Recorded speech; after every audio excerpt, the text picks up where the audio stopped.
বর্তমানে দেখা যাচ্ছে ফেসবুকে কিছুদিন কথা বলার পরেই প্রেম হয়ে যাচ্ছে, আবার কিছুদিন পর সেটা ভেঙেও যাচ্ছে। অনেক মেয়েরা ফেসবুক, ইনস্টাগ্রাম, টেলিগ্রাম, টিকটক এগুলোর সঙ্গে যুক্ত হয়ে বিভিন্ন ছেলের সাথে সম্পর্কে লিপ্ত হচ্ছে। সত্যি কি এই সম্পর্কগুলো কখনো পূর্ণতা পায়? আর কতটুকুই বা সত্যি? এই ভালোবাসাগুলো আর কতদিনই বা স্থায়ী হয়?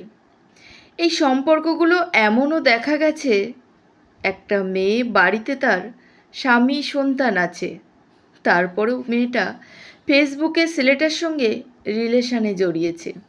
ছেলেটাও বেশ কয়েকদিন ধরে মজা লুটছে, কিন্তু মেয়েটা যখন ছেলেটাকে বিয়ে করার জন্য চাপ দেয়, তখন ছেলেটা নানা অজুহাত দেখাতে শুরু করে। ছেলেটার তরফ থেকে বিয়ে না করার নানা বাহানা আসে। এমনও দেখা গেছে মেয়েটা তার বাড়িতে স্বামী সন্তানকে রেখে ছেলেটার বাড়িতেও চলে যায়, গিয়ে দেখে ছেলেটা অলরেডি বিবাহিত, তার বাড়িতেও স্ত্রী সন্তান আছে। কয়েকদিন ধরে শুধু মেয়েটার সঙ্গে ফেসবুকে প্রেম প্রেম খেলছে। মেয়েটাকেও বলিহারি, আপনি বা কেমন? বাড়িতে স্বামী সন্তান থাকার পরও তাদেরকে ঠকিয়ে চলেছেন।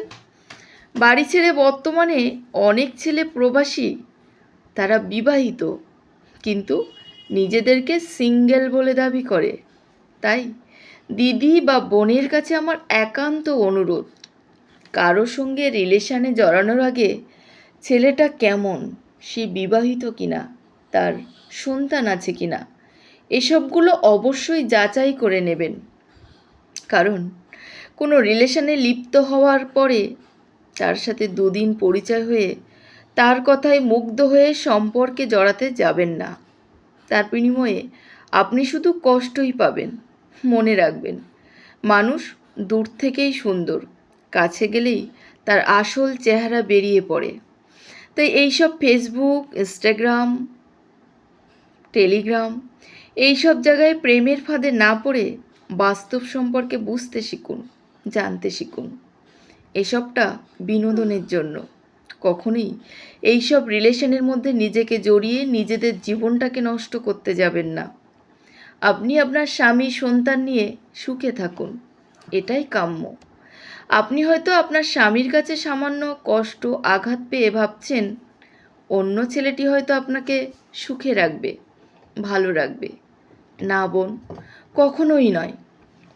নিজের স্বামী যেভাবেই আছে সেভাবেই থাকবে, ভালো থাকবে।